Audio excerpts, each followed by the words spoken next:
कहानी की शुरुआत में हम एक हाउस बोट को देखते हैं जिसमें एंडी अपने परिवार के साथ रह रहा था, जो कई महीनों से इसी बोट हाउस पर रह रहा है क्योंकि बाहर जमीन पर एक वायरस फैल चुका है जिस कारण सभी लोग ज़ॉम्बी बन गए हैं और बहुत ही कम लोग जिंदा बचे हैं।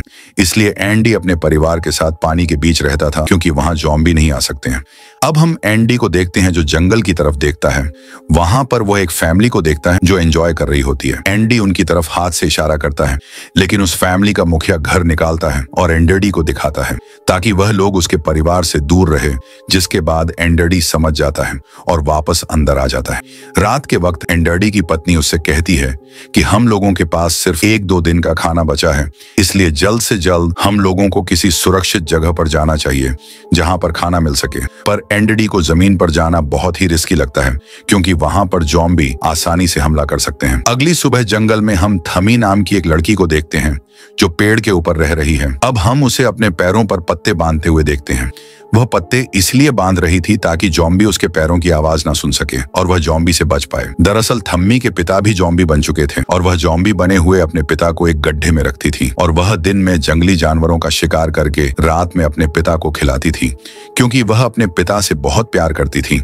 उसे अभी भी लगता है कि उसके पिता समय के साथ ठीक हो जाएंगे। अब हम एंडरडी को देखते हैं जिसे एक बोट पानी में पलटी हुई नजर आती है, जिसके बाद एंडरडी अपनी छोटी बोट देकर उस बोट के पास जाता है ताकि उसे उस बोट में खाना मिल सके।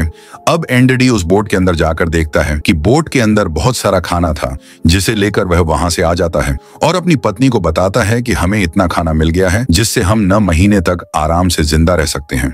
अब रात के वक्त एंडी सो रहा था, तब उसकी पत्नी सोचती है कि वह भी बोट के अंदर जाकर कुछ ना कुछ और सामान ले आए, इसलिए वह उस बोट पर जाती है। अंदर जाकर वह कुछ ढूंढ रही होती है, तभी उसे बोट के अंदर से एक आवाज सुनाई देती है। वह समझ जाती है कि बोट के अंदर कोई ज़ॉम्बी है। वह तुरंत वहां से भागने की कोशिश करती है, लेकिन जैसे ही वह बाहर आने वाली होती है कोई जभी उसे पकड़कर अंदर खींच लेता है, लेकिन वह किसी तरह अपनी जान बचाकर उस बोट से निकल आती है और वापस आकर अपने बोट में लगे बाथरूम में जाकर बैठ जाती है। अब जब एंडरडी सोकर उठता है तो वह देखता है कि उसकी बच्ची बहुत रो रही है, जिसे वह उठाता है। अब वह देखता है कि बोट पर खून बिखरा हुआ है और वह बाथरूम की ओर जा रहा है। साथ ही उसकी पत्नी भी कहीं दिखाई नहीं दे रही है। वह बाथरूम के अंदर देखता है कि उसकी पत्नी घायल है और उसे ज़ॉम्बी ने काट लिया है, जिसके बाद एंडी समझ जाता है कि वह अगले 48 घंटों के अंदर ज़ॉम्बी बन जाएगी क्योंकि ज़ॉम्बी के काटने के बाद अगला इंसान 48 घंटों के अंदर ही ज़ॉम्बी बनता है। लेकिन फिर भी एंडी को उम्मीद थी कि वह अपनी पत्नी को बचा लेगा, इसलिए वह अपनी छोटी बेटी और पत्नी को लेकर जमीन पर आ जाता है ताकि वह जल्दी से जल्दी नजदीकी हॉस्पिटल तक पहुंच पाए। जब वो लोग थोड़ा आगे बढ़ते हैं तो रास्ते में उन्हें कुछ गाड़ियां नजर आती हैं। तब एंडरडी देखता है कि वहां पर एक कार खड़ी है जो एकदम सही है। अब एंडरडी कार के पास जाकर देखता है कि उसमें फ्यूल नहीं है, इसलिए वह उसमें फ्यूल डाल रहा होता है। तभी एक ज़ॉम्बी वहां पर आ जाता है, लेकिन एन मौके पर एंडरडी उसे देख लेता है और वह गाड़ी के अंदर बैठकर वहां से भाग जाते हैं। बीच रास्ते में उसकी पत्नी एंडरडी से गाड़ी रुकती है ताकि वह अपने बेटी के कपड़े चेंज कर सके, लेकिन उस दौरान वह नीचे गिर जाती है और बेहोश हो जाती है। जब वह होश में आती है तो वह अपने पति से कहती है कि वह उसे छोड़कर वहां से चले जाए क्योंकि वह जल्दी ज़ॉम्बी बन जाएगी और वह उन दोनों को भी काट लेगी। लेकिन एंडी उसे समझाता है कि वह जल्दी हॉस्पिटल पहुंच जाएंगे, इसलिए वह उसे वापस कार में बिठा आता है और कार को लेकर हॉस्पिटल की तरफ निकल पड़ते हैं। बीच रास्ते में कार के सामने एक ज़ॉम्बी आ जाता है, जिस कारण एंडरडी का कार एक्सीडेंट हो जाता है। अब एंडरडी कुछ देर नींद लेने के लिए कार के अंदर ही सो जाता है, लेकिन जब एंडरडी जागता है तो वह देखता है कि उसकी पत्नी पूरी तरीके से ज़ॉम्बी बन चुकी थी और वह उस पर हमला कर देती है और एंडी के हाथ पर काट देती है।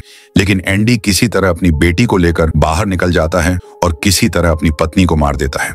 अब वह देखता है कि उसके हाथ पर भी उसकी पत्नी ने काट लिया है, तो जल्दी वह भी ज़ॉम्बी बन जाएगा, इसलिए एक बार को तो वह हार मान लेता है कि अब कोई फायदा नहीं है क्योंकि अब वह बाद में अपनी बेटी को भी काट लेगा, इसलिए वह खुद को मारने की सोचता है। फिर भी वह अपनी बेटी की तरफ देखता है जो बहुत मासूम थी और उसे जंगल में कोई भी खा सकता था, इसलिए एंडरडी के पास 48 घंटों का समय था जिसके बाद वे ज़ॉम्बी बनेगा। इसलिए वह घड़ी में 48 घंटों का टाइमर सेट करता है और अपनी बेटी को किसी सुरक्षित सुरक्षित जगह पर पहुंचाने के लिए निकल पड़ता है। तभी वह उस जॉम्बी को देखता है जिस कारण उसकी गाड़ी का एक्सीडेंट हुआ था। तभी वहां पर थू आ जाती है और वह कहती है कि उसके पिता को कुछ मत करो।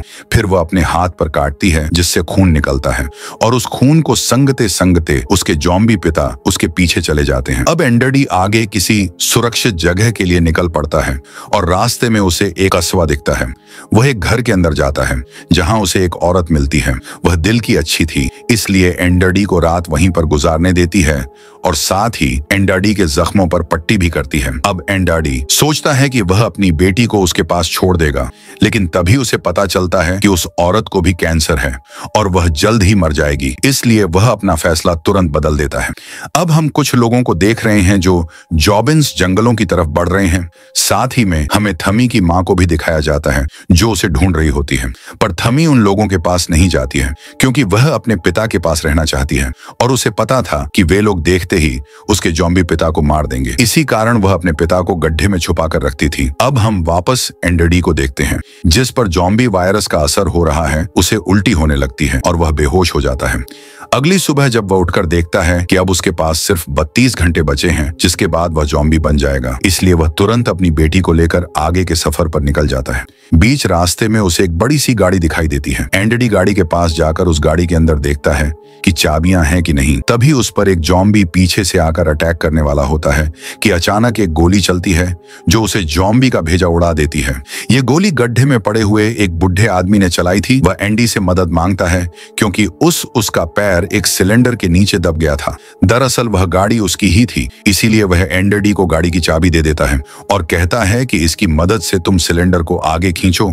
जिसके बाद एंडरडी गाड़ी को थोड़ा आगे लेता है और उससे बुढ़े आदमी का पैर निकल जाता है। जिसके बाद वह बुढ़ा आदमी एंडरडी को अपने साथ अपने घर ले आता है जहां पर वह अपनी पत्नी के साथ रहता है। बाद में बुढ़ा आदमी एंडी को अपने साथ ले जाता है जहां वह दिखाता है कि कैसे वह जॉम्बीज को मारकर उनका सामान लूटता है। दरअसल वह बूढ़ा आदमी कुछ लोगों को पजरे में बांध के रखता है जिससे अट्रैक्ट होकर जॉम्बी उन लोगों के पास आते हैं और वह मौका देकर बुढ़ा आदमी उनको मार डालता है। इसी सिलसिले के कारण वह अब तक जिंदा था। एंडरडी देखता है कि पेंद्र में थू थी और दूसरे पिंजरे में एक बुढ़ा इंसान था। एंडरडी को यह सब कुछ अच्छा नहीं लगता है क्योंकि वह खुद एक अच्छा इंसान था, लेकिन वह कर भी क्या सकता था। जब शाम के वक्त वे लोग वापस घर पर आते हैं तो एंडरडी देखता है कि उसकी बेटी उसे बुढ़े आदमी की पत्नी के साथ खेल रही होती है और उसके साथ काफी आराम से रह रही है। जिसके बाद एंडरडी सोचता है कि उसकी बेटी अब सेफ है और वह एक जगह पर जाकर अपने आप को मारने ही वाला होता है कि उस बुढ़ की पत्नी आ जाती है। वह उससे कहती है कि रुको, तुम्हारी बेटी यहाँ पर बिल्कुल भी सेफ नहीं है। साथ ही वह बताती है कि वह उसकी पत्नी भी नहीं है, उसने उसे जबरदस्ती यहाँ पर कैद करके रखा हुआ है। जिसके बाद एंडरडी अपने आप को नहीं मारता है। तभी वह बुढ़ा आदमी वहां पर आ जाता है और उसे लगा कि एंडी कुछ गड़बड़ कर सकता है, इसलिए वह एंडी को बंदूक से मारकर घायल कर देता है और उसे ले जाकर थूमे के साथ पिंजरे में बंद कर देता है। लेकिन एंडी बहुत ही होशियार था। वह थूमे के साथ मिलकर उस पिंजरे से बाहर निकलने का प्लान तैयार करता है और जैसे ही जॉम्बी आते हैं वे लोग जॉम्बीज को चकमा देकर पिंजरे से भाग जाते हैं। वे लोग सीधे उस बुढ़े आदमी के घर जाते हैं ताकि एंडी अपने बच्चे को ले सके और ऐसा होता भी है। साथ ही वह औरत एंडी के साथ आती है जिस औरत को बुढ़े आदमी ने अपने घर में कैद करके रखा हुआ था। जब वे सभी लोग वहां से भाग रहे होते हैं तभी वह बुढ़ा आदमी जाग जाता है और उन सबको देख लेता है। वह बंदूक लेकर गोली चलाता है, लेकिन वह गोली जाकर सीधे उस औरत को लगती है और वह वहीं खत्म हो जाता है। जिसके बाद बुढ़ा आदमी पागल हो जाता है। मौका पाकर एंडरडी और थूमे वहां से जंगल की तरफ भाग जाते हैं और रात वहीं पर बिताते हैं। वह बुढ़ा आदमी उनको ढूंढने की कोशिश करता पर वे लोग नहीं मिल पाते हैं। अगली सुबह एंडरडी किसी सेफ जगह को ढूंढने के लिए निकलता है। रास्ते में वह थमी को बताता है कि उसके पिता जो जॉम्बी बन चुके हैं वह अब कभी भी वापस पहले जैसे इंसान नहीं बनने वाले हैं। अब थमी देखती है कि उसके पिता को कबीले वालों ने ढूंढ दिया है और उन्हें मारकर पेड़ पर दफना दिया है। जिसके बाद वो जोर जोर से रोती है और अपने सिर को पटने लगती है। तब एंडरडी आकर उसे समझाता है, पर तुम ही एंडरडी के साथ चलने को अब राजी नहीं थी, इसीलिए अब एंडरडी अकेले ही निकलता है क्योंकि उसके पास अब बहुत ही कम समय बचा था और वह धीरे धीरे जॉम्बी बन रहा था। लेकिन थोड़ा आगे बढ़ने के बाद एंडरडी बेहोश हो जाता है और वह जमीन पर गिर पड़ता है। अब पास में बैठी उसकी बेटी रो रही थी जिसकी आवाज थमी के कानों तक जाती है। आवाज सुनकर थू वहां पर आती है और वह उस नन्ही सी बच्ची को उठा लेती है। अब थोड़े समय के बाद एडी को वापस होश आता है। अब वह सोचता है कि वह उस फैमिली के पास चला जाएगा जिसे उसने शुरुआत में नदी के किनारे जंगल में देखा था और उसकी बेटी उन लोगों के पास सुरक्षित रहेगी। अब वह उन लोगों को ढूंढने के लिए निकल पड़ता है और अब वहां तक थमी भी साथ चलने के लिए राजी हो जाती है, क्योंकि एंडरडी को थमी का साथ चाहिए था। आखिर में वह लोग उस फैमिली को ढूंढ लेते हैं। एंडरडी उस फैमिली के मुखिया से बात करता है, पर उसे पता चलता है कि उसे भी ज़ॉम्बी ने काट लिया है। वह आदमी चुपकी से एंडरडी को गन दिखाता है और कहता है कि इसमें 6 गोलियां हैं, जिससे वह अपने परिवार को खत्म करेगा और बाद में बंदूक में 2 गोलियां बजेगी, जिससे वह एंडरडी से कहता है कि वह चाहे तो वह खुद को और अपनी नन्ही बच्ची को भी मार सकता है। लेकिन एंडरडी उसे ऐसा करने से मना करता है और वह वहां से चला जाता है। तभी एंडी को पीछे से गोलियां चलने की आवाज सुनाई देती है, तो वह समझ जाता है कि उसने अपने परिवार के साथ खुद को भी खत्म कर लिया है। अब एंडी के पास कोई सुरक्षित जगह नहीं बची थी जहां वह जाकर अपनी बेटी को छोड़ सके, इसलिए वह खुद को मारने वाला होता है। लेकिन तभी थमी उससे कहती है कि उसका एक कबीला यहाँ से थोड़ी ही दूरी पर है और तुम चाहो तो अपनी बेटी को हमारे कबीले के लोगों के पास छोड़ सकते हो। अब ये बात एंडरडी को सही लगती है और उसके पास कोई चारा भी नहीं था, इसलिए वे लोग जल्दी से उस कबीले की तरफ निकल पड़ते हैं। बीच में उन्हें एक सुरंग से होकर गुजरना पड़ता है जिसमें बहुत सारे ज़ॉम्बी थे, पर वे लोग उनसे बचकर आगे बढ़ते हैं। लेकिन सुरंग के अंत में वह बुढ़ा आदमी मिलता है और एंडी पर हमला करता है, पर एंडी भी अपनी बंदूक निकाल लेता है जिसमें 2 गोलियां बची थी और लड़ाई के दौरान एंडरडी एक गोली उस बुढ़े आदमी को मार देता है। लेकिन एक गोली एंडरडी को भी लग जाती है, लेकिन उस बुढ़े आदमी में अभी भी बहुत जान बची थी। वह जाकर एंडरडी की बेटी को उठा लेता है, लेकिन उससे मासूम लड़की का चेहरा देखकर उसे दया आ जाती है और वह अब एंडरडी को जाने देता है। बीच रास्ते में एंडरडी की तबीयत और बिगड़ जाती है। अब उसमें ज़ॉम्बी के बहुत सारे लक्षण दिखाई देने लगते हैं। एंडरडी को अब मां खाने का बहुत ही मन हो रहा था, लेकिन वह किसी तरह अपने आप पर कंट्रोल करता है, क्योंकि अभी भी उसकी बेटी सुरक्षित नहीं थी। अब वह सही ढंग से चल भी नहीं पा रहा था, इसलिए वह एक लकड़ी लेता है और उसके आगे मांस का टुकड़ा बांध देता है और थॉम को कहता है कि वह इस लकड़ी को लेकर उसकी पीठ पर बैठ जाए। अब एंडरडी अपने दोनों हाथों को भी बंधवा लेता है ताकि वह ज़ॉम्बी बने तो वह उन लोगों को काट ना पाए। अब वे लोग चलना शुरू करते हैं और एंडरडी अब मांस खाने के लालच में आगे बढ़ता रहता है और वे लोग इस तरह उस कबीले तक पहुंच जाते हैं। अब कबीले के लोग एंडी को मारने वाले होते हैं कि थमी दिख जाती है।